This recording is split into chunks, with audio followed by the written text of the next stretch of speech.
Oi, pessoal, aqui é o professor Washington. Hoje nós vamos falar especificamente sobre a história do Brasil, Brasil colonial, tá bom? Um período que compreende a nossa história do ano de 1500 até 1822, quando os portugueses chegaram aqui, quando os portugueses deixaram aqui na condição, né, que o Brasil se torne um país independente no ano de 1822, tá? Esse período colonial, ele é marcado pela relação, né, de dependência econômica, pela relação de dependência política do Brasil em relação a Portugal, tá? Já que estávamos inseridos dentro de um império e obedecíamos à lógica desse mesmo império português, tá bom? A gente vai fazer alguns vídeos aqui para poder separar, tá? Em termos de eixo, para ficar mais fácil de vocês entenderem. O primeiro período que a gente tem que ver aqui da nossa história é o período chamado pré-colonial. Por quê? Nesse momento, nesses 30 primeiros anos, depois da chegada de Cabral aqui, não houve um interesse muito grande de Portugal no que diz respeito à colonização, ou seja, em efetivar a ocupação. Nesse momento, Portugal estava interessado no comércio, né, das especiarias com a Índia, que era muito mais lucrativo, e como aparentemente não havia nada de muito interessante aqui no litoral, com exceção para o pau-brasil, a gente vê que não há, por parte de Portugal, um interesse em colonização, tá? Então, a gente vai ver que, uma vez que essa região ela não está sendo aproveitada, a gente vê que esse é o aproveitamento aqui, tá? Essas são as principais viagens portuguesas. Então, nós estamos falando aí, né, daqui, mais especificamente, que nos interessa, de Cabral, tá? Então, Cabral vem aqui, a nossa vizinha Porto Seguro, tá bom? E vai para Calicut, tá bom? Índia. Esse é o objetivo principal. É aí que estão as especiarias, é aí que está o comércio forte e lucrativo de Portugal nesse momento, tá bom? Como a gente já bem sabe, quando os portugueses chegaram aqui, né, a gente sabe isso pela carta de Pero Vaz de Caminha, já tinha gente morando, tá bom? Para todos os efeitos, a ocupação aqui ela é milenar, tá? Então, há quem aponte para um número acima de 10 mil anos, né, de ocupação de indígenas na região que hoje nós chamamos de Brasil, tá? Por que é muito importante a gente utilizar o vocábulo indígenas, tá? Porque a palavra índio, né, ela, primeiro, deriva do índio que Colombo, né, deu esse nome porque achou que tinha chegado nas Índias, né? Depois se viu que era um continente novo. E, acima de tudo, o nome índio, ele apaga toda a diversidade cultural desses povos. Então, quando eu digo que índio, todos os moradores daqui eram índios, então eu estou dizendo que o sujeito que mora lá na região, né, do que hoje seria o Rio Grande do Sul, né, o Tupi-Guarani, eu estou querendo dizer que ele é a mesma coisa, tá, que o Caraíba, que está lá na região que hoje é a Amazônia. E não é, tá? Eles não são do mesmo grupo. Eles pertencem a troncos linguísticos diferentes, eles têm práticas culturais diferentes, tá bom? Então, a gente não pode dizer que é tudo a mesma coisa, tá? O vocábulo indígenas, ele é muito melhor porque ele dá conta dessa coletividade, dessa diversidade cultural, tá bom? Os números também ainda não batem, então há quem aponte para 3 a 5 milhões de indivíduos antes da chegada dos portugueses, tá bom? Porém, pesquisas recentes, principalmente na região amazônica, apontam para que esse número talvez esteja muito abaixo do real, tá? Então, é possível que esses números mudem, certamente vão mudar daqui a alguns anos, tá? Quais são as principais características que a gente vê nesses grupos indígenas, tá bom? Variando um pouco de local para local, de grupo para grupo, tá? Então, nós vemos um conjunto de indivíduos sem nenhum tipo de unidade política, tá? Não formavam uma cidade, não formavam um reino, não tinham um Estado. Se a gente entender Estado como uma instituição que domina um território, né, que controla um território e os indivíduos ali dentro, não tem, tá bom? Então, a maioria desses indivíduos são nômades, tá? Então, são caçadores, pescadores e coletores, tá bom? Esse local para o outro em busca de melhores condições e de comida para a sua sobrevivência. Então, se eles se fixaram aqui hoje, tá? Daqui a um tempo, quando acabar os recursos dessa região, eles vão para outro lugar, tá? E assim ficam migrando de um lado para o outro, tá? Algumas tribos, elas eram seminômades. O que que isso quer dizer? Elas praticavam uma agricultura básica, sobretudo a mandioca, tá bom? E elas ficavam ali, né, enquanto havia a possibilidade da prática, porém, como os índios não roçavam a terra, né, eles queimavam a terra depois do plantio, né, o que se chama coivara, com o passar do tempo, essa terra ela esgotava, né, em termos de recursos para a plantação. E aí sim eles levantavam o acampamento e iam para outro lugar, tá? Então há essa característica dentre alguns grupos, tá? Sobretudo os tupi-guaranis, tá bom? Enquanto produção econômica, a gente vê que eles não produzem excedentes, ou seja, eles não produzem mais do que eles conseguem consumir em um dia, né? Tal qual a gente faz hoje, né? Compramos alguns quilos de arroz e deixamos estocados para que a gente vá usando aos poucos, ao invés de ir todo dia comprar arroz, tá bom?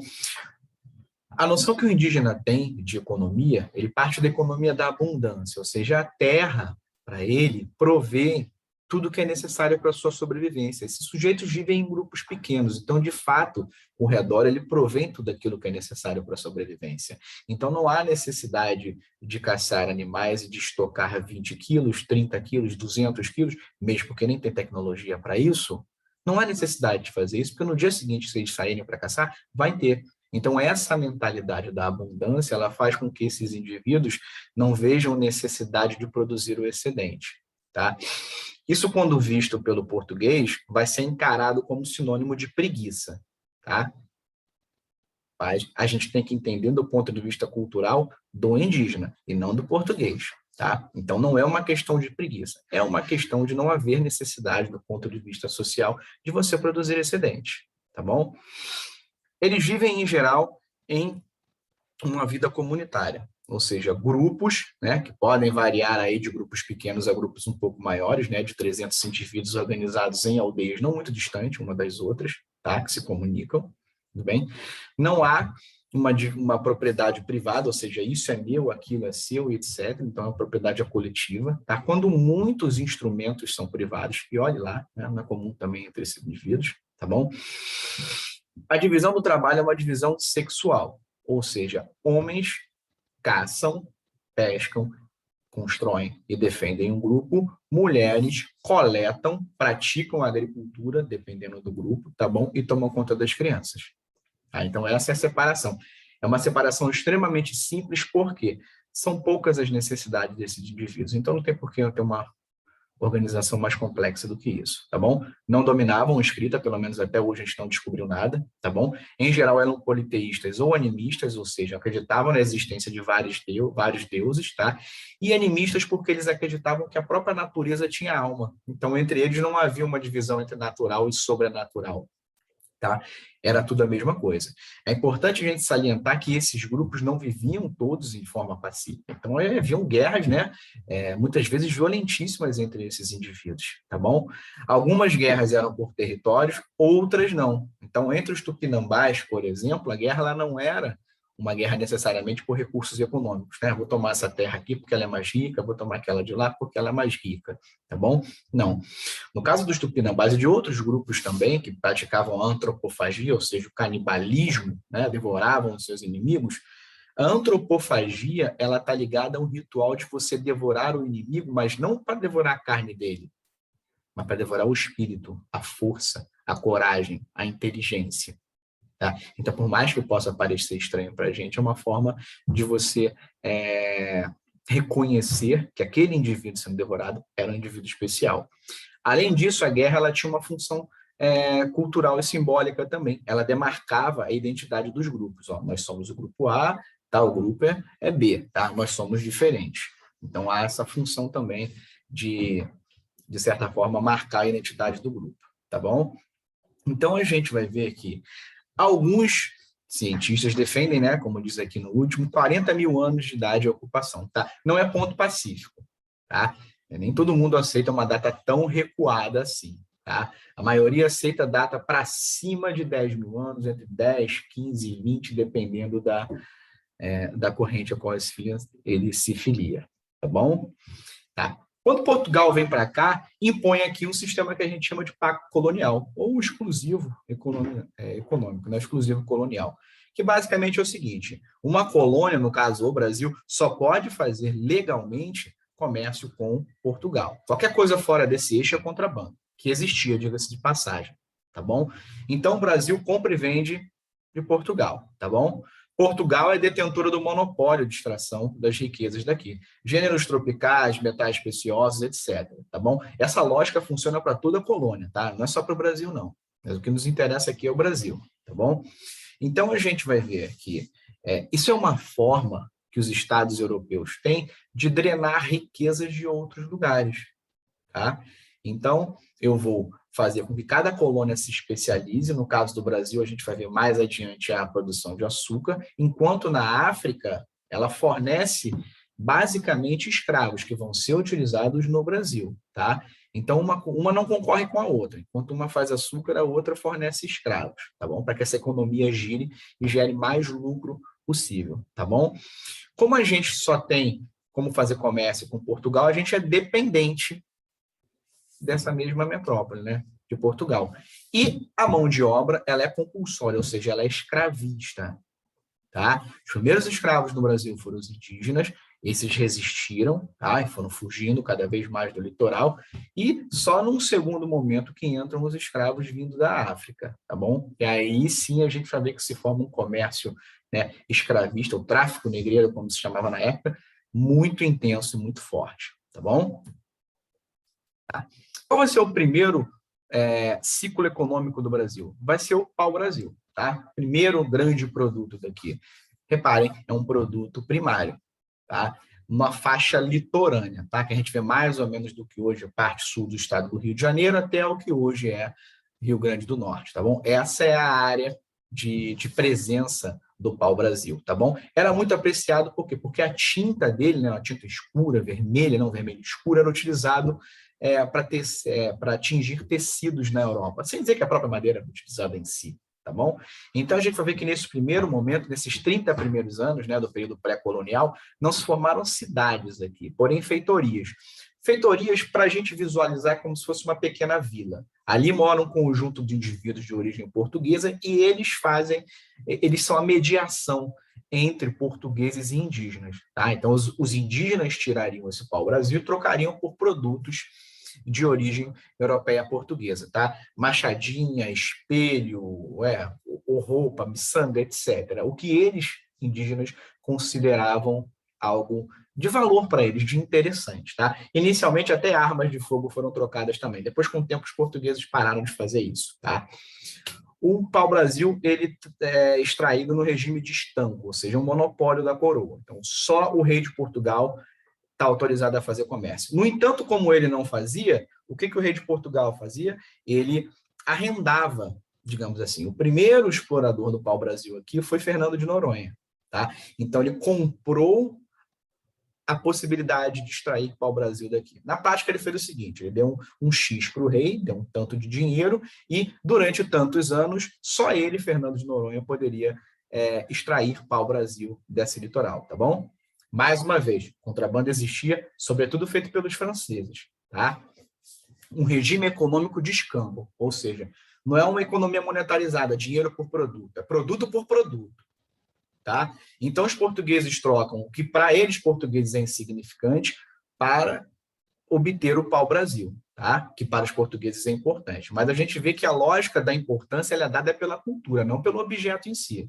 Tá? Então, pau-brasil, para os indígenas, era irrelevante. Tá? Para os portugueses, era importante. Tá bom? Então, a gente vai ver que esse pau-brasil ele passa a ser utilizado cada vez mais, né, passa a ser extraído, perdão, cada vez mais, com maior intensidade, a ponto de despertar o interesse de outras nações europeias, sobretudo os franceses. Tá? Então, a gente vai ver que franceses, mas também ingleses, depois holandeses, esses povos, né, não contentes com a dominação dos portugueses, no que hoje a gente chama de Brasil, tá? Então eles vão promover alguns saques, vão promover algumas tentativas de colonização. Destaque para os franceses aqui, ó, França Antártica, onde hoje é o Rio de Janeiro, ponto 1, França Equinocial, onde hoje é o Maranhão, ponto 2, tá bom? A cidade de São Luís Maranhão, ela foi batizada com esse nome em homenagem a um rei francês, né? São Luís, que era um santo, tá bom?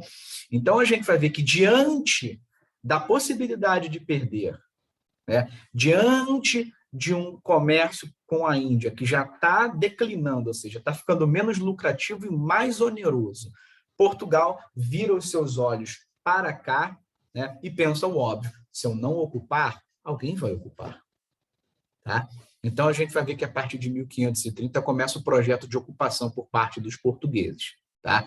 O Martim Afonso de Souza vai ser o sujeito que vai fazer uma expedição, ou seja, ele vai descer basicamente todo o litoral do Brasil, né? Vai parar mais ou menos onde hoje, né, é a ilha de Santa Catarina, e ainda depois, né, outros exploradores vão continuar para ver como é que é, né, o litoral. O que é isso aqui exatamente? Né? Eles também não sabiam, os portugueses não sabiam exatamente se era um continente, se era uma ilha, que estava preso no resto da América, enfim.